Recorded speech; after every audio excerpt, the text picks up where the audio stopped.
When you're fed up with fighting food and your body, join us here.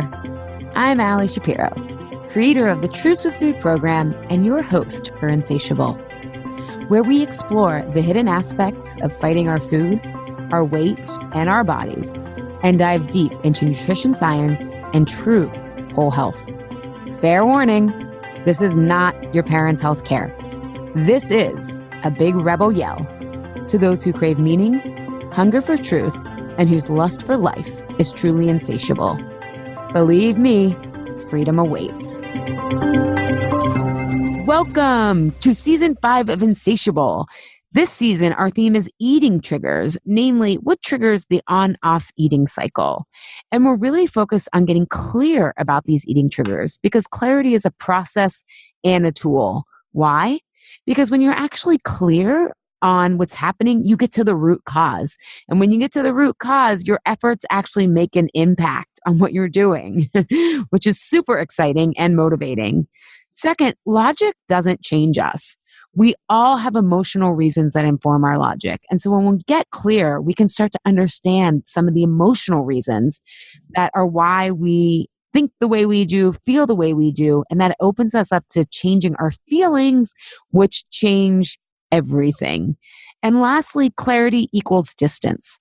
So if you've ever reflect back on anything in your life and you think, hey, I'm over that now, right? It's because you were able to see from a different perspective. You could see what you could have done differently or what you did not so great or what other people did that wasn't so great or what just the situation was what it was.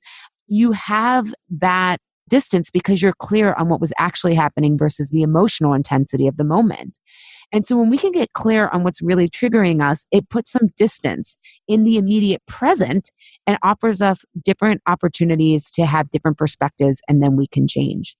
So today we're talking about aging. Aging is completely natural, yet we are encouraged to fight it. And today's episode, Eating Triggers, Aging.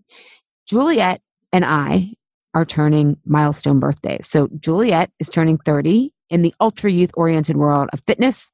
And Ali turns 40, feeling like aging is the ultimate privilege, yet also still has some feelings about it. We're going to discuss our range of feelings on aging and ways that we can detach from the triggers of a youth-obsessed culture and embrace aging gracefully. For our new listeners, Juliet Burgh has been active in the fitness community since 2008. An expert in her field, she came to Philadelphia after working in New York City as a personal trainer at a prestigious sports club.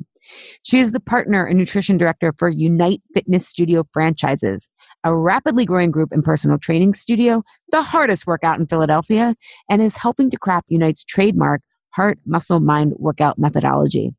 Juliet appears as a regular contributor on Fox and ABC News, helps educate people on the topic of fitness, health, and nutrition. When she's not in the studio, she's playing with her cats, loves to connect with nature, and frequently takes trips to the Woodstock, New York area to hike and relax. Juliet! Hi. Aging. How you feeling? About turn 30 here at time of recording in a couple weeks. Yeah, I wasn't really feeling anything in particular around it up until a couple days ago when I just realized how close it was. It's been interesting just in the last year to say, like, oh, this is my last year in my 20s, just something I would say. And now that it's, quickly approaching, I did have this brief 10 seconds of panic the other day. And I try to kind of figure out what that was about. And I said to my husband, like, it's just more that time goes so quickly. I can't believe that I'm already 30 when I just feel like, I remember being 20. Now I'm 30. Does that mean 40 is going to feel like it's going to happen quickly, and then 50, and then I'm just going to die? And he was like, oh my God, slow down. You're not going to die for a long time. It's true, though. As someone turning 40, I'm kind of like, where did the time go? And when I tell people that, they're like, oh, you're still a baby. And it goes even faster, like kind of once you turn 50 and 60, and, and I'm just like, oh God, I don't want it to go so fast. And you don't want to hear that. That scares me when people say it goes faster, Me too. I don't like that. So, but I think that when it's interesting to think about, I'm turning 30 and then you start to think about, or, you're turning 40. Do you think about, where, your family was or people that were at that age? I think about my mother and, she was pregnant with me and my brother when she was 30. And that just sounds, it's incredible to me because, I have no plans anytime soon for that to happen. Or I just even think about her at 40, and I don't think that these ages are that they're old, but when you're young, you perceive them as being old because you're so young. Totally, totally. I just thought about that this morning. I was like, my parents at 40 were like commuting to the city to teach. We were in our first, I guess, home growing up. And I was like 6 years old and my sister was 4. And I'm like, oh my God. And I'm still like debating the child question, right? At like almost 40. I mean, my mom got married later in life and had us for that era, right? It was like, that was really old, I guess you could say at the time. And now it's funny because a lot of my friends, I feel like, are asking about the kid question in late 30s, early 40s. But yeah, no, I think about, my grandmother had like 9 kids at this age. Like, doesn't it make you feel like you have a lot of respect for those people and just for a different perspective of what they went through at those ages, and like makes me feel really proud for them. And I think about my business partner. He turned 40 last year. And I think about when he started our business, he was 29. And I just think, I'm 29. And at 29, he took a chance of starting his own brick and mortar business. And it just seems like, wow, that's crazy that he did that. Yeah, when I was preparing for this episode and just kind of thinking, I started my business when I was 29 and I put my notice in at my corporate job on my birthday, October 1st, and then had to give 2 weeks. And I was thinking about how the 30s were great in many ways, but they were also just really hard. Like it was a lot of like, I'm really confident. And like, I was in grad school having no idea if I made the right choice, and things were so financially tight. And Carlos was like getting 2 different master's degrees, and we did long distance marriage. And I went through a really bad depression in 2012 when I was doing that healing work with Bob. And then, when I was 37, I had a miscarriage and, all these things. And I think about like, it was really great. And it wasn't great. I shouldn't have said that after saying having a miscarriage, although it felt a little differently for me, I think, than a lot of people, because we never knew if I could get pregnant from chemotherapy. But there was a lot going on in my 30s, I guess. It was just so jam-packed, and I felt like I didn't start to breathe until like the past 2 years. And for my 40s, the word that just keeps coming to me is like savor. Like I just want to be where I am. Yeah, I think, and that's a different place, I think, getting to 40 than the feeling of turning 30, right? But there's a lot of societal pressure on these numbers and these ages that I want to talk about with you today. And just like what's expected of us and how we're supposed to feel when we turn these specific milestone ages. Like, are you supposed to be savoring? Like, is that a thing that people are, when you're 40 versus when you're 30, you're supposed to be like, okay, you're finally establishing yourself and what your purpose is and your career path and getting ready to settle down into something and start a family. And then when you're 50, what does that look like? And who made these decisions for us? And how do we navigate our way around them? Because they can affect us in a way that creates unnecessary stress and pressure. Oh, totally, totally. And more, we've been focusing on the tail triggers during this season. And so again, part of why we eat is after these feelings of, do I feel tired? Do I feel anxious, which is usually uncertainty? Do I feel inadequate? Do I feel lonely? And I came up with some of the issues that these feelings drive the certain thoughts around aging. And so I think with tired, regardless of what age, it brings up kind of this striving and pushing to have our body be something, especially look young. And the challenge is I don't know if you felt this way, but I feel this way at 39 and 11 months, is that my body just doesn't recover as well from working out or from drinking or anything of that matter. So there's that tired piece that aging can trigger. Uncertainty. What will happen to my health? What will happen to my body? Am I doing what matters to me in my life, right? There's a lot of uncertainty, I think, that especially milestone decade birthdays bring up, right? I think this is why a lot of people have the midlife crisis like at their 50s. I shared this with a lot of clients. I think it'll be helpful for listeners in graduate school. In one of our courses, we were talking of narrative coaching. And in America, we are told that we can be whatever we want and there's unlimited opportunity and potential.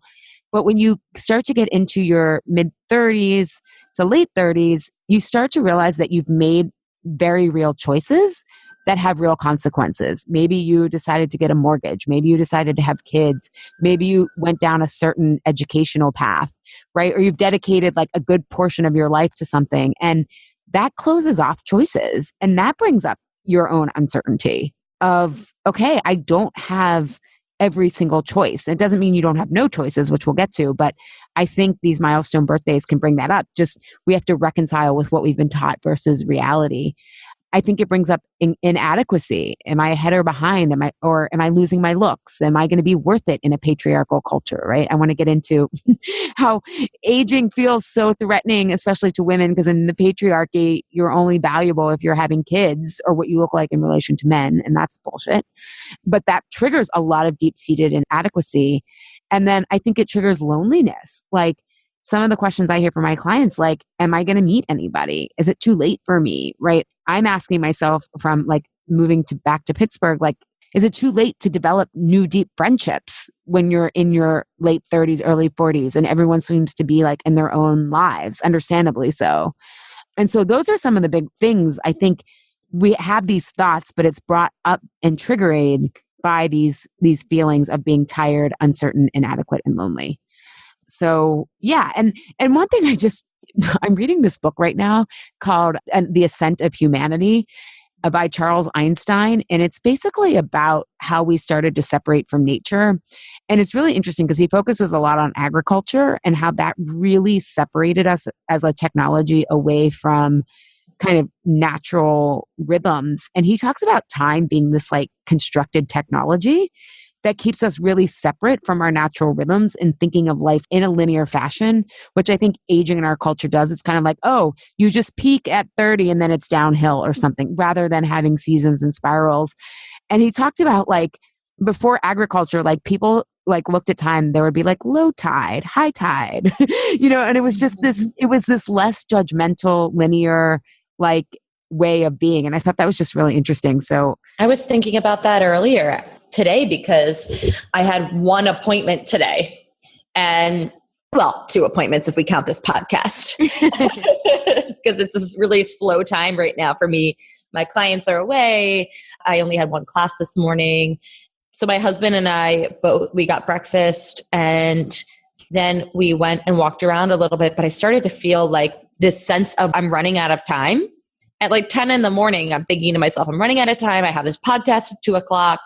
And like that anxiety that I put on myself with the clock and watching the clock, like, okay, that gives me this many hours, this, and it's like that, all that time pressure. I actually had a moment where I thought to myself, like, this is fucking bullshit. Like, I need to just be enjoying my morning off. I don't have these opportunities a lot where I do have time to enjoy walking around the city. Why I felt this time constraint, I was putting it on myself.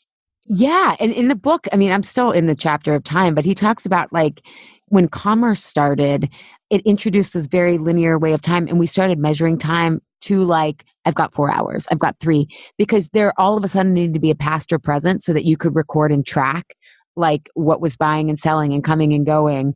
But that really time is experienced very differently, based on like how present you are, what you're thinking about. And so you like calmed yourself down and be like, you have time, right? Like you're not running out of time. And I think about even how we look at aging, right? Which is, okay, you're turning 30, I'm turning 40, but then you have your biological age. Like how old are you actually biologically based on how you've been taking care of yourself and what environmental things you've been exposed to. And then I thought like, I want a street cred age. Don't you want that age? If I have a street cred age, then I'm like 85. Yeah. that's a good thing, I guess. Yeah. I'm like, I always joke because I don't like to stay out late. I'm like, I have an inner 90-year-old grandmother, like wise woman in me, but I'm like, hey, that's a street cred age, Do you have an age that you like, a body age or like that you feel like you are? I know turning 40, but Like, do you still feel like 30? Like, have you thought about that? Yeah. I mean, I actually feel the best I have ever felt in my life. Great. Yeah, I feel so, I mean, I was thinking about this because, like, I've been telling people that I'm turning 40 here in Pittsburgh, and they're like, you don't look like you're 40. And I tell Carlos, like, I'm like, someone else told me that. And like, so I know I have like genetically good skin, and I eat well, and I take care of myself, and I sleep and hydrate. But I think that's part of why it's easier. But I also just feel so content. I took that huge chance when I was 29 to pursue, I didn't exactly know what. And like, a lot of my friends who took a more conventional path, like they have kids, they've settled into this like routine. And I always wanted that. But my life was just so unpredictable for 11 years. And I feel like I'm finally at this place where now I'm like, am I going to have a family? Am I not? Or like, but I'm settling into a routine that I always wanted. Because I'm very routine driven, because my business is established, and it's like the financial resources to like I'm going to Montana next month on a business retreat, and like Carlos and I took a vacation this summer. And so like a lot of the freedom that I think a lot of my friends had and stability in their 30s, I'm just now getting there. And I just feel so happy that I took the risks I did. Like, I feel so grateful because, it's easier to look back and say that they were going to work out, but I had no idea if any of this was going to work out. And I'm just like proud of myself. I don't know. Am I allowed to say that? Like, can I own that? 100%. I don't think that people give themselves enough credit or allow themselves to feel proud of themselves because, oh, well, I could always do better. There's always more, and that's the society we live in, is that nothing is good enough, right? You could always be better. You could always be doing more. You could always be more successful. You could always have less wrinkles. You could always have less fat. It's like, it's enough already with that. Yeah. And I was never really into like, I'm still not into drinking. And I know a lot of my friends are, right? And it's like, they do that now on the weekends. Like they get babysitters and like have wine o'clock or whatever. And it's like, but I've never really been into what like a lot of, and maybe they're growing out of that, I should say. But like, I'm going into that right now. Are you? Carlos has started to drink this summer, like every night. He's like, it's summer. I'm like, okay, so are you just going to be that person who has scotch every night? I mean, he's drinking Portuguese wine. But I feel like a lot of the things that people are getting into, like spirituality and personal development, like I've always been into. So it feels really fun, and especially social justice, and which the election has made me hyper aware of. And I feel like people, like, that's cool to do now, like if you're in your 40s. So I just feel like I'm finally aligned with where a lot of other people are. And not that I, well, I feel like you just are more comfortable with yourself too. That's part of it. It's just this level of like comfortability and confidence, and you're more sure of yourself because of all the things that you've gone through over the last decade, and the resiliency that you have to cultivate having your own business, and all the uncertainty, especially that you've had like financially with supporting yourself, and just being in a long distance marriage with Carlos during you've gone through so much over this last decade that now I feel like you are on this other side of it, and it's so you've learned so much and have grown so much that I feel like, of course, like you should feel so proud of yourself and take a deep, like be able to just breathe a little bit deeper and just feel like, let's savor these moments, because you're just in a different, more relaxed place in your life. Yeah, thanks, Juliet. I feel like so emotional you saying that and seeing that. Thank you. Well, I think it's important for people to see each other. And I really want our listeners to think about that too. People in your life, can you acknowledge anybody and see them in a way that they need to be seen? Because it's hard for us to see ourselves. It really is. We always have a filter over ourselves, again, because we're conditioned to feel like it's not enough, and, you got to just keep on trekking along. So I think it's important that we offer that to people that we see in our lives that have made shifts and changes over the years. And like the milestone birthdays, I think it's great to acknowledge, like, look how far you've come and where you are, so that you can feel grateful and proud of yourself. Yeah, I feel incredibly grateful because even though I've worked really hard, like I've also had a lot of serendipitous luck and privilege, and it doesn't take away from my hard work. I always say white people need to learn the capacity of and, especially when we're talking about racial privilege. Like I have worked harder than I thought I ever could in my entire life. And it was, I sacrificed a lot. And I still had a lot of people help me. I had a lot of privilege. It feels very magical. But I think too, I think as we're thinking about aging, I think about even the 50s, right? The next decade. And I think because our society, again, from a patriarchal standpoint, we think age matters because it was like, well, can you bear children and are you pleasant to look at for men, right? But then capitalism, which we're also part of, sells youth, right? And yet we know like Asian and indigenous cultures, they really value wisdom. And I think that's shifting and changing in our culture. But I think for women who are especially hitting 50s, that menopause is a threshold, right? There's a huge metaphor there. I saw this meme about how women's emotions, tend to be used against them when they're having their period. But yet, did you know that that's the time men and women's hormones are the most similar? Actually, when we have our periods. I didn't know that. But as you stop menstruating, you become, naturally you have less estrogen, and estrogen makes those of us who identify as women, I guess. I don't know a lot about gender cis non-conforming, like that is still like a growth edge for me. So I hope I'm not botching the terms too badly. But for women who have estrogen, when you go through menopause, that decreases and you have all this amazing wisdom and you're discerning and you just don't care as much. Like you're less unattached in a healthy way. Doesn't mean you're like a bitch or like not caring, but all that stuff that we as women, I think, have to work through, it just goes away naturally in your 50s. And that's when you can be super powerful. You have all this capacity. Yet our culture, it focuses on the weight gain, on the hot flashes. And that stuff has to be the hot flashes, and you want to nurture your hormones. But no one talks about like the great, I think, wisdom threshold that is either. Yeah. And I was saying to you earlier, Ali, that I've been getting a lot of clients lately who are in their 50s. I get a lot of clients 50s, late 20s, 40, like kind of those transition points. Yeah. But especially with the 50s, the body, it does change for many women. And that level of acceptance can be hard to have a different shape than you did 10 years ago.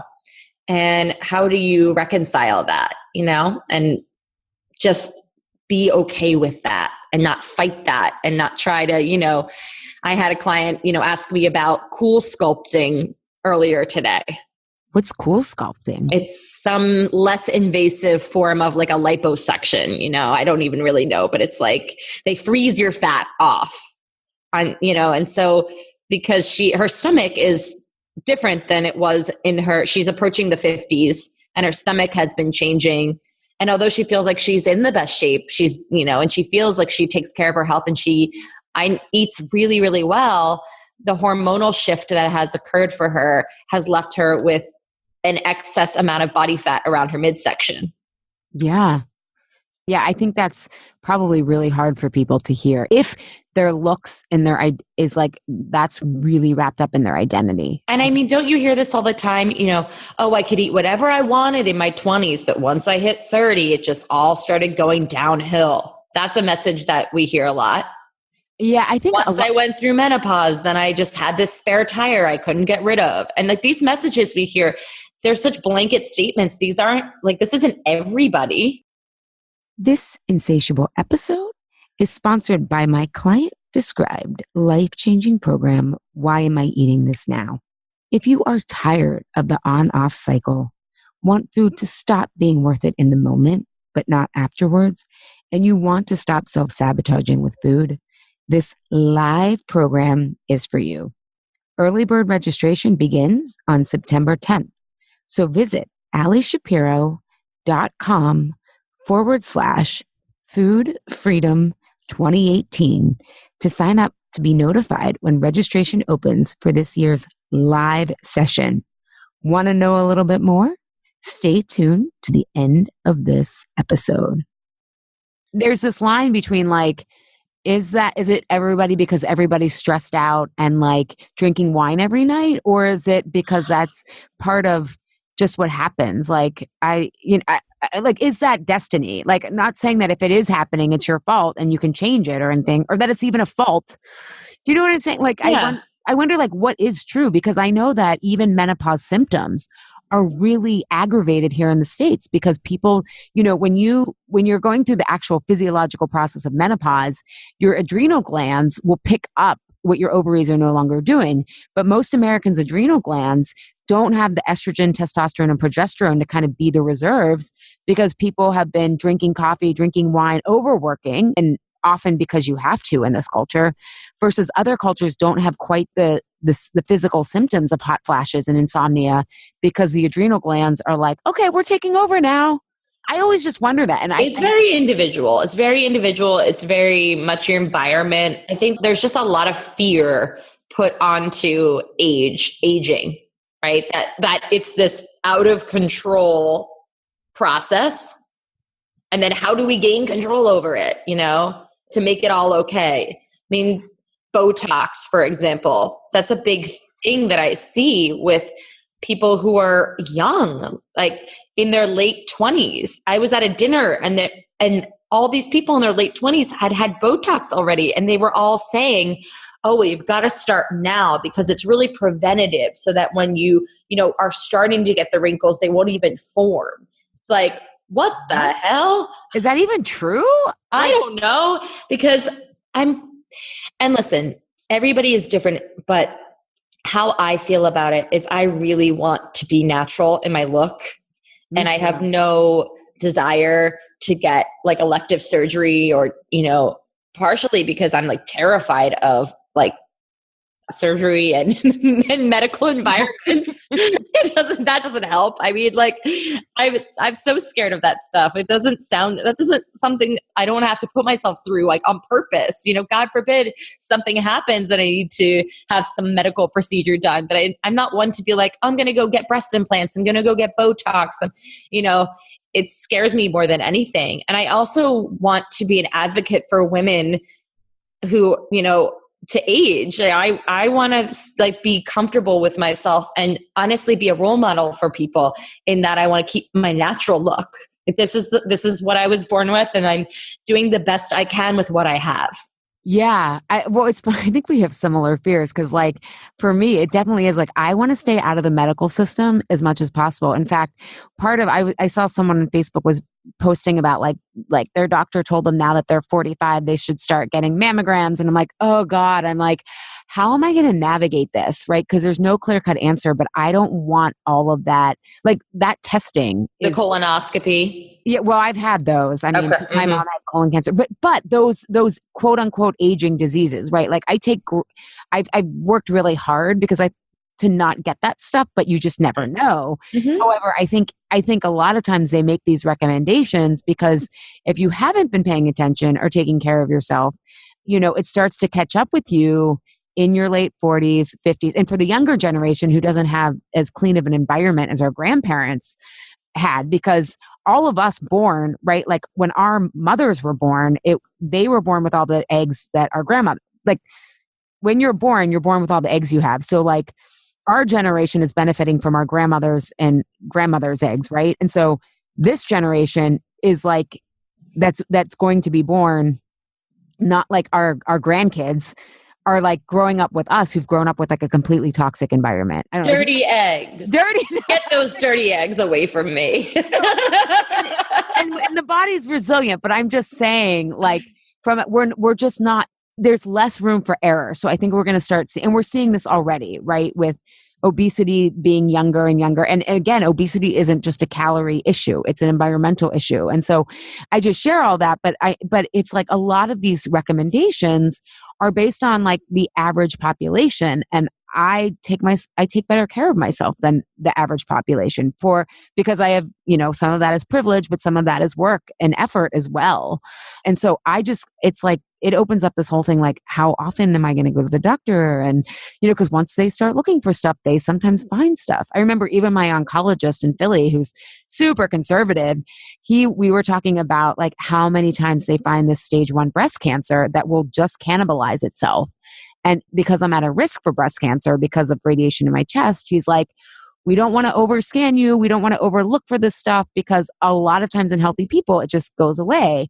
But then if you were to say to someone on the internet, like, I mean, again, we all have to make our own choices, but people are like, you need to get your mammograms. Like, this is, and I'm like, oh God, it's so much more nuanced than that. But like, I don't know. My point in saying is like, it's so nuanced that that's what scares me about aging. Is like, will I make the right choices? Will I get these very serious diseases? I think because I've had cancer, so many people contact me about people in their 20s being diagnosed with cancer. I've had another thing that was really hard about my 30s is I had some close friends die. And one of my best friends from home, her sister died of cancer. Cancer? Yeah. Leukemia, AML. Wow. Yeah. She was 37. She left behind 2 gorgeous kids. A girl that I went to IIN with. Her name was Jessica, and she was like this awesome, super healthy woman and got lung cancer and died, and it's like, and she grew up in Detroit. And I wonder if like, I don't know, the air pollution during the, So for you, does aging feel like life is fragile? Oh, yes. I've always felt like that. I mean, whenever I go to fly somewhere, I say to Carlos, like, if I go down, know that like I have loved my life and I feel very content with the choices I've made. And I mean, he's like, Ali, you're flying to Boston. Flying is safer than driving. It's funny how you don't think about that when you get in a car every day. I right? know. But it's just because I think movies and, for me, I'm a Virgo, so I'm like an earth sign. So I need to be grounded. I need my feet in the ground. So if I'm in the air, it feels like super out of control. I'm like, I can't see the road. So, but I mean, if you look at the statistics, flying is safer than driving, but we don't think of it that way. We have this major fear. Yeah. Well, and I also think like my sister and I talk about like, I mean, I live close to my parents now, but like my parents are in pretty good health, but we can see them declining in certain ways. My dad's dexterity is going and my mom is forgetful. And I mean, for being 74, I think they're 74, they're in great shape, but it's just like, it's inherently like that is like really scary.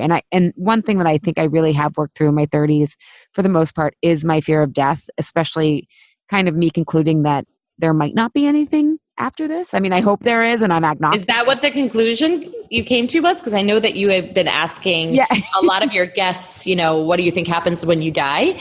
And is that one of your conclusions, that might be nothing? Yeah. I'm at peace with that, actually. I mean, not so much at peace. And again, when my grandma died, it sent me on this big existential, like, I think a lot of my beliefs were her beliefs. And then when I realized that this meritocracy belief that we have in America, we have, America tells you equality and justice for all. And if you're Christian, you believe that justice comes in the form of God at the pearly gates, right? But if you're not, I realized my grandma, she's like a fallen Catholic, believed in reincarnation because that just mirrored how she saw the world. Like she gave everyone multiple chances, right? And because there's no justice, there's not absolute justice here on earth. Like she needed a placeholder for the pearly gates. And after the election, I realized that this was all a meritocracy belief that we've been taught in America, which is if you work hard, you will be rewarded, which is kind of an equal justice. It's like justice. But when you look at like atheist countries or communist countries, they're more atheist. They don't have that same, they're kind of like, there's nothing more. We need to make things as fair here. I mean, and I'm not saying I'm communist, but if you just look at the way that we believe spirituality is very much informed by our political and cultural values is my point. And so when she died, I just kind of was like, huh. And it made me like, my whole worldview crumbled. And part of that worldview crumbling was just really grappling with uncertainty and what do I rebuild up? And so, yeah, I've come to the conclusion that I don't know. I believe in nature. I believe God is nature. I think it's within us. I think it's a female. I think it's, not that it's a gender per se, but I just don't know if that means that we go on in any way. I think our energy probably does, but I don't think me in my ego form of Ali and understanding things. And a lot of people in my family will challenge me on that. I don't know. Where are you with things? Well, I think people challenge. I think it all has to do with uncertainty. Nobody has been given the key to unlock the mystery that is life. There are theories. I guess there's some science that you could tout to say, about the Big Bang Theory. Everything is magical and made up. And everything to me is just a complete mystery. And I think that it's so random. And this is just what I've been thinking a lot lately. So random and so crazy that I'm Juliet sitting here in this chair talking to you, Ali Shapiro. We're just, who are we really? We're these soul beings in this place called planet Earth. And it's so much bigger than we are. And there's so much mystery. And so death, it's the biggest mystery of them all. And we don't know. And so no matter what theory we come up with, there's no truth to it because the truth is unknown. And so we have to accept that uncertainty and just feel comfortable with, okay, we just don't know. And so you can't be scared of nothing because we don't even know. There's nothing to be scared of because it's not like we know the answer.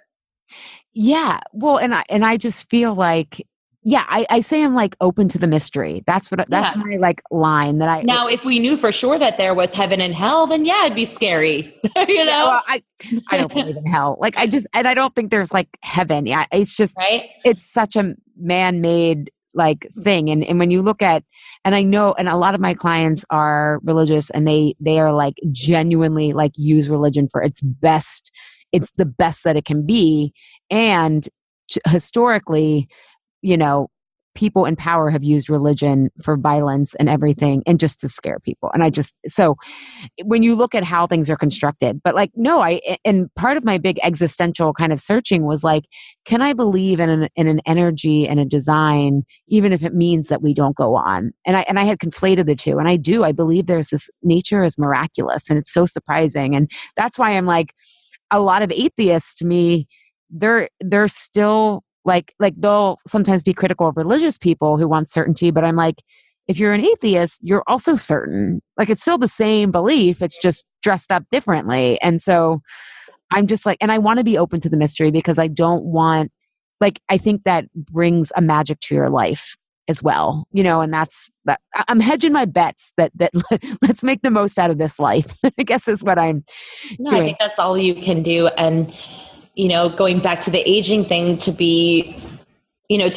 run by fear of aging or what could happen next, approaching my 40s, could there be some, illness that's upon me? It's like, we can't predict the future. And really worrying and fretting about that stuff is taking away from the here and the now. Yeah, totally.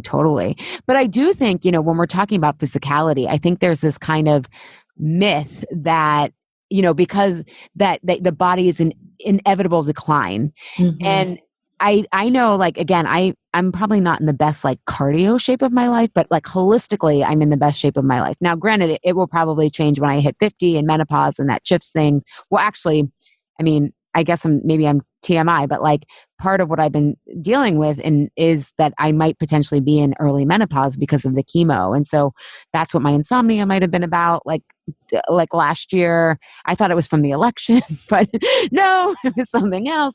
But I've been doing acupuncture and herbs to fortify myself so that I can, support my body. But I think we need to look at ourselves, the aging holistically, and knowing that the body doesn't have to decline at the rate that often we've been conditioned to do it, and that you taking care of yourself at any time, emotionally and on that soul level.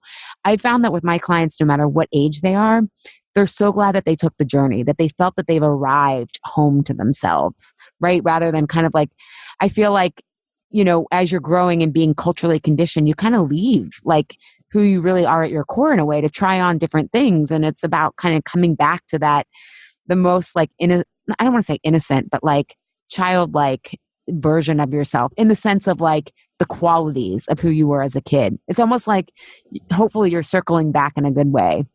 And I thought we should share some examples of people who, like, not that they got their start later in life, but they just used the accumulated wisdom to like really create really cool things. And so that we aren't hinging everything and dreading aging just strictly from a health and beauty standpoint. Yeah. And also I can say that something that I've grappled with is like, okay, I'm turning 30, am I as successful as I want to be? I had definitely put a timestamp on things. I remember in my 20s being like, by the time I'm 30, I want to be like super successful and have everything all together. What does that even mean? I didn't have any, I don't even think I had like specific metrics on that, which, if you're going to set a major timestamp, I think you should definitely have like, I will have this much money or, whatever it is. But anyways, I did feel this pressure.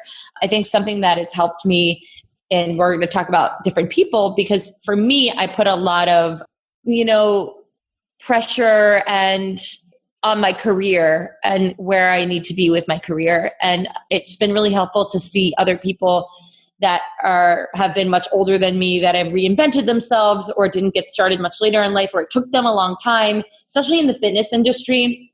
I have looked to other brands to just support me and make me feel like, because in business, you'll always find people that, ramp up really quickly, right? And so then it's easy to compare yourself to them and be like, oh my gosh, look, they're so successful and they just started, What am I doing wrong? I've been doing this a decade. We were talking about that before the podcast, how long in the trajectory of our businesses, because Ali started hers 11 years ago, and it's actually exactly when we started Unite Fitness. And I would have thought we would have been so much further along by now. And it's, having this acceptance of we are where we are, and, I'm proud of where we are, and it's not over yet. And I put all this effort and energy and it's into it. And it's not for me to just give up on it. And there's no reason to give up on it because I'm not where I thought I was going to be. Right. Because everything takes everybody longer. And check this out. Right before we were ready to record this episode, I think because entrepreneurship is super hot right now and everyone thinks it's these like young 20-something. Forbes has like 30 under 30. Like there's this youth obsessed culture. But Harvard Business Review did a study. And what they found about the most successful startups was that, and I'm going to read this to you, among the top 0.1% of startups based on their growth in the first 5 years, we found that the founders started their companies on average when they were 45 years old. And these were the highest performing firms. They were identified, they measured basically based on employment growth. And the age finding is similar using firms with the fastest sales growth instead, and founder age is similarly high for those startups that successfully exit through an IPO or acquisition. In other words, the most successful people age is 40 to 49 who sell their company to someone else. That's like that's success in the startup world. So if you look at the most successful firms, the average founder age goes up, not down. Overall, the empirical evidence shows that successful entrepreneurs tend to be middle-aged, not young. And they attribute it to the wisdom and the skill set that these people have gotten through their lives. All the failure you've had to go through to learn. Yeah. And they found that evidence points to entrepreneurial performance rising sharply with age before crestfalling in the late 50s. Can you send me that article, Ali? Totally. I need to forward that to my business partner, he's in his early 40s. So he's feeling a similar thing, which is look at all these young pups who are, in their 20s that are starting, a similar in business to him that he did start in his 20s, but they are like, in 20 million times further along than where we are a decade later. They did it in 3 years. Well, yeah, but you think, like in this article, they talked about people are like, well, what about Steve Jobs? Yet they said that Apple's most successful product ever and its most profitable innovation, the iPhone, didn't come out till Jobs was 52. So think about that. We think, oh, Steve Jobs was this young guy, all these people. Well, you're only remembered for that, your peak a lot of times. Yeah. Not the 30 years prior that it took you to get there. Yeah. That's the stuff I want to know. What were the first 30 years? Yeah. Tell me that. Tell me all the ups and downs of that. Yeah. But I just want to, that's an example. I think Silicon Valley, again, praises youth, all that stuff. But when you really look at the data, not the hype, it is middle age is where it's at. I was doing some research for this episode. Toni Morrison. She was 40 when her first book, The Bluest Eyes, were published in 1970. And so then she was really 58 when she got the Pulitzer Prize for Beloved. Laura Ingalls Wilder. Do you remember Little House on the Prairie? Yeah. Yeah. Guess how old she was when she created that series? She created the series, not the TV series, but she actually created the books. The books, yeah. I don't know, 50 something? I don't know. 65. What? Yep. That's awesome. Vera Wang. Yes, Vera Wang, I know, didn't start designing, or she didn't start designing until like 39? Yeah, she started at 40, but what's interesting is she was a competitive figure skater growing up and a journalist, but then she studied art history, worked at Vogue, and then she basically she worked for Ralph Lauren and all these places, but it wasn't until 40 that she entertained the idea of becoming a bridal designer. And then she had to grow the business. But all of her experiences, again, we see this like wisdom. Like if you really pay attention to what you're learning, Kathryn Bigelow, do you remember the movie The Hurt Locker? Yeah. Guess how old she was when she won the Academy Award for Best Picture and Best Director? Guess how old she was? Well, now I'm just going to go older, 72. Okay, no, that order. 57 years old. Nice. Yeah, Viola Davis. I mean, I love her. Oh, yeah. She went to Juilliard in New York. She debuted on Broadway. But guess how old it was until she really got the big movie role in the movie Doubt with Meryl Streep?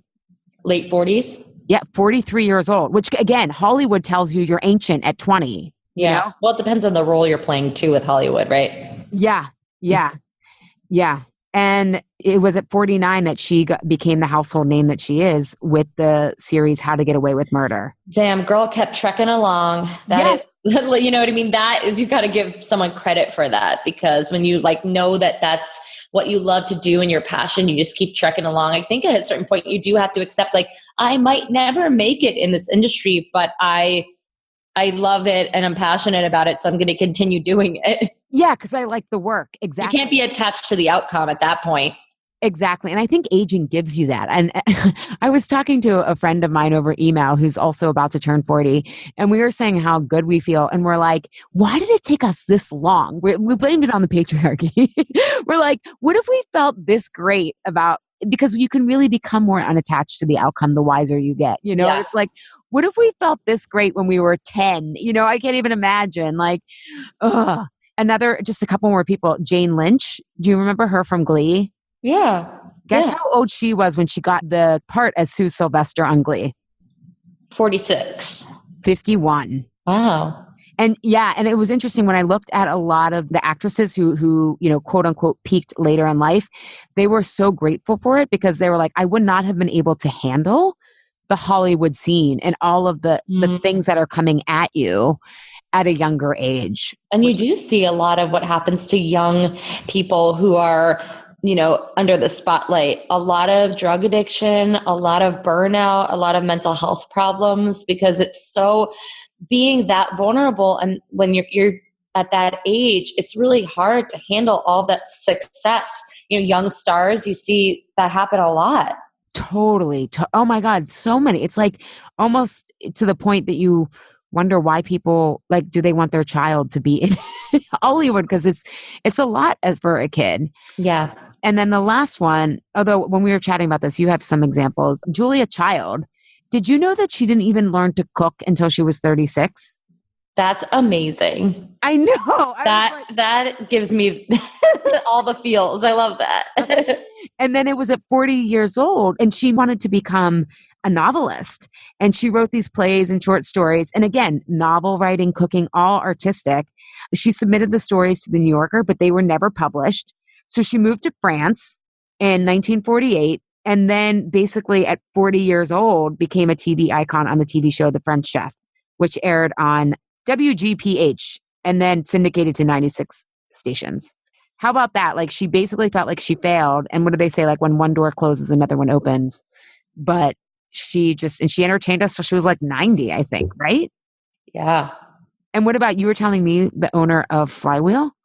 So I'm one of my mentors in life. I look up to her a lot because I work for Flywheel Sports, which is an indoor cycling company. And I think they have such an incredible product. But we considered Ruth Zuckerman.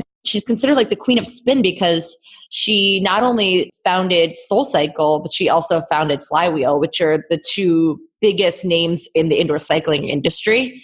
And she didn't start SoulCycle until she was in her 40s, and she didn't start Flywheel until she was in her 50s. And especially in the fitness industry, you think that, you definitely aren't going to be creating an industry or like a workout regimen, one that caters to such young people at that age. But it took her years and years of perfecting her craft and like figuring out her energy and her presence and what she wanted to do. And, and then she also had children, and like life happens, and, she kept doing her passion, which was fitness. That makes me think about, like, I feel like the spiritual lesson of my life is like trusting timing.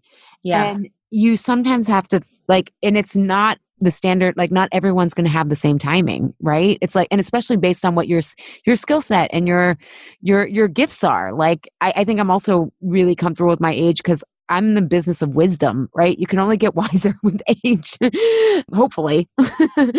But I think there's a time. Do you believe in divine timing or synchronicity? Or I would like to believe in it, yes. Yeah, I think that's the answer I'd say too. I like to believe in it, yeah. And I do find that some things are just kind of like so weird timing wise that I'm like, there's got to be something sort of driving this. Yeah, I know. Sometimes it's like, I love the Tao Te Ching, and it's like, nature never rushes, but everything gets done. And I was like, oh my God, that's so true. And you think about nature, again, nature is kind of my spiritual compass. And it's like, you can't rush the caterpillar turning into the butterfly, or an oak tree that's going to be an oak tree takes that amount of time. Like a fly, has a shorter lifespan. Like, do we each have these like inner potential, and we've just got to, I don't know, I feel like that's what I'm really taking, like I'm kind of owning who I am in my 40s, but like surrendering my own timeline. It doesn't mean they won't flare up, but like I just kind of get that, like I'm not in control of that. Like I can really get that. You know what movie came on the other day, and I love this movie. And yeah, he's a very controversial person, and some people listening to this might be like, I fucking hate that guy. But who is it? But Private Parts, the movie about Howard Stern. Oh, people don't like Howard Stern? I think he's very controversial because he's just like, has had a lot of like naked ladies and like porn stars on his radio show. And it's just like, he's just, I don't know, maybe some people might find him to be like a misogynist. Just a different kind of humor, I guess. But just his trajectory of his career, just having been on the radio since he was like 22 years old, and he's still doing it at 64.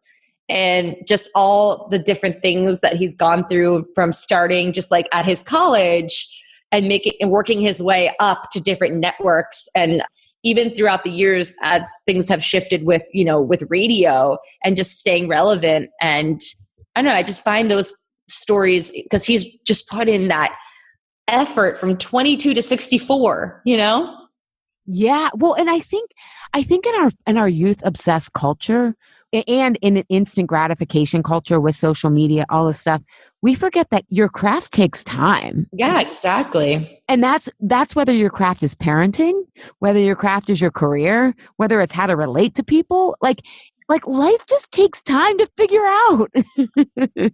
I think that's one thing that we can that's like the upside of aging.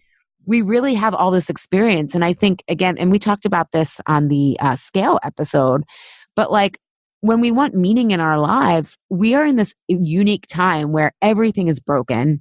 The jobs that used to exist forever, the stability that used to exist forever just doesn't exist anymore. And so we have this chance to look back at, what have I accumulated? What have I learned? What's been like the consistent themes, right? You could have changed jobs 4 times, but like, what did I always love doing? Or like my kids could have been in like all these different phases, but what do I really cherish about that? And then you can go contribute that to the world because it needs it.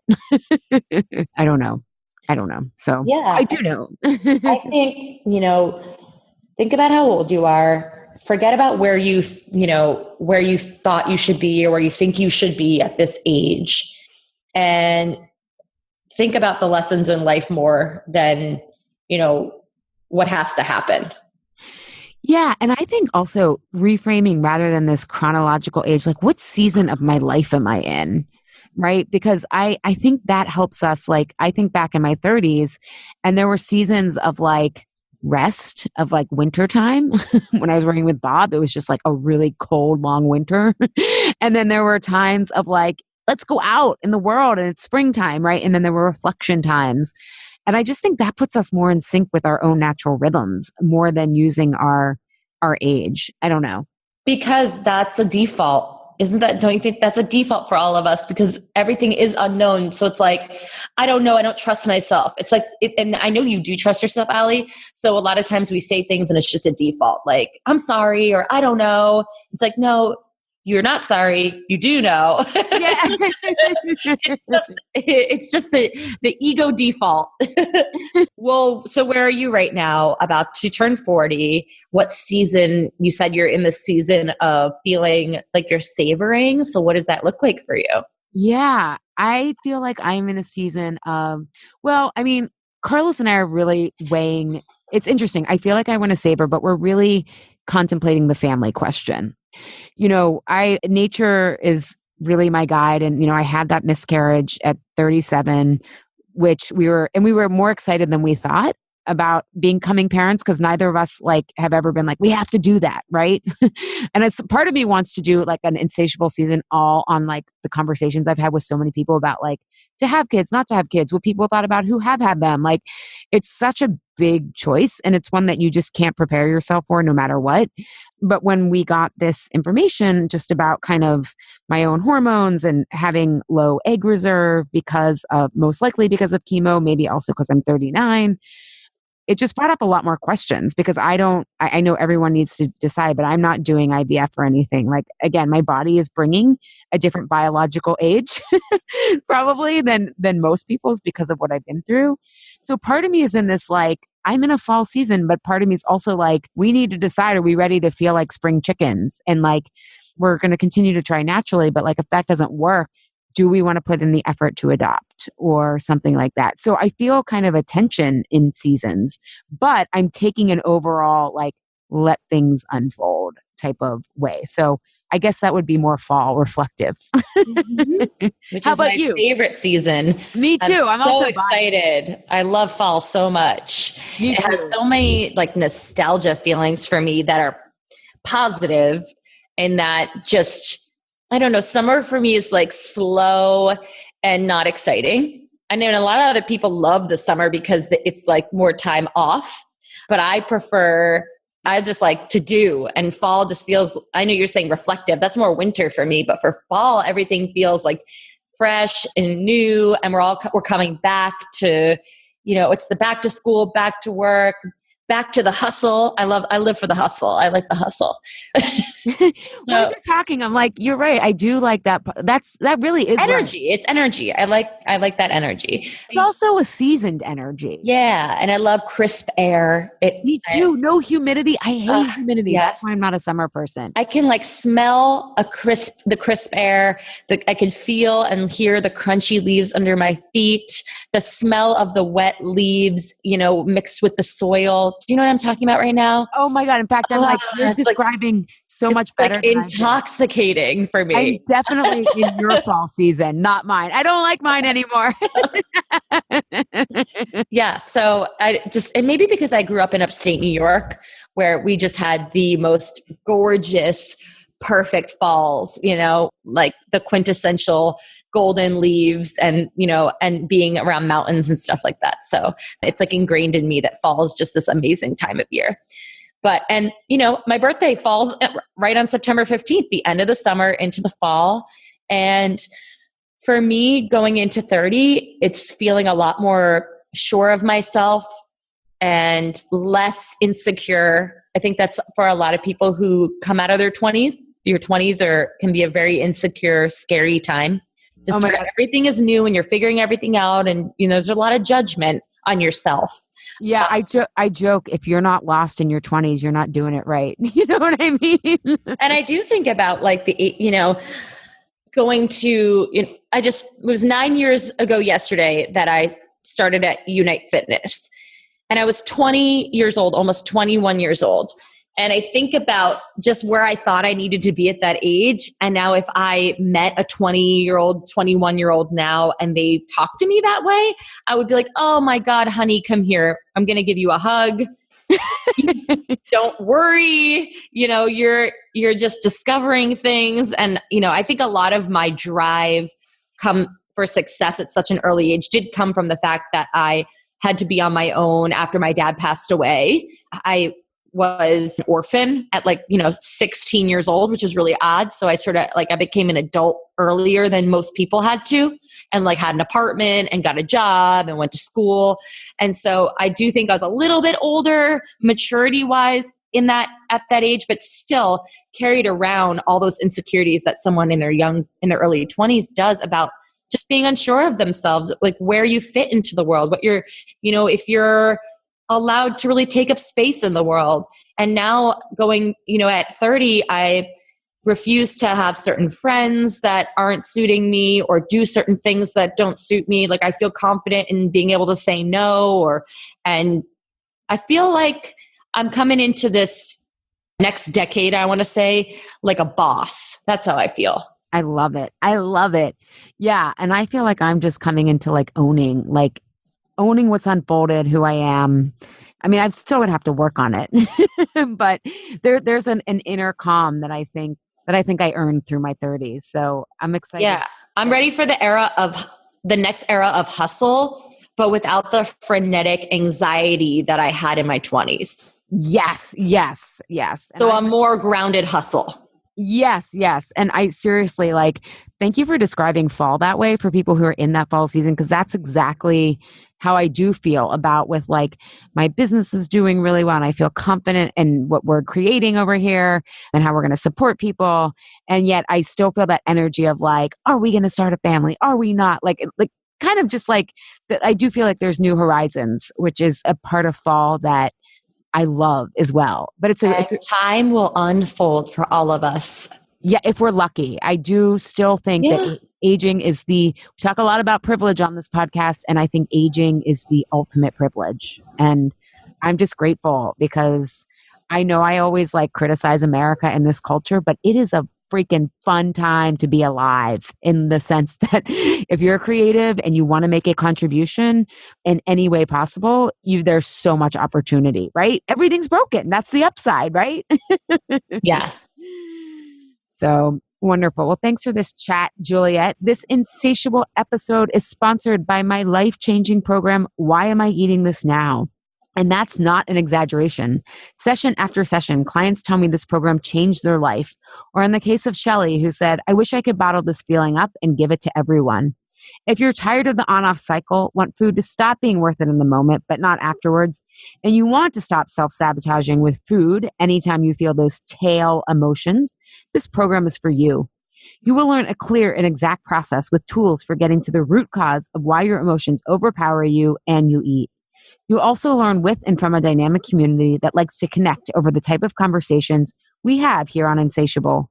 We simplify food, not give you more rules to rebel against. As one Why Am I Eating This Now client says, there is no white knuckling with this process. Early bird registration begins on September 10th, and early birds will receive a discount, early access to the classroom, and a freebie you won't want to miss. So be sure to visit alishapiro.com/Food Freedom 2018 to be notified when registration opens for this year's live session. Thank you, Health Rebels, for tuning in today. Have a reaction, question, or want the transcript from today's episode? Find me at alishapiro.com. I'd love if you leave a review on Apple Podcast and tell your friends and family about Insatiable. It helps us grow our community and share a new way of approaching health in our bodies. Thanks for engaging in a different kind of conversation. And remember, always, your body truths are unique, profound, real, and liberating.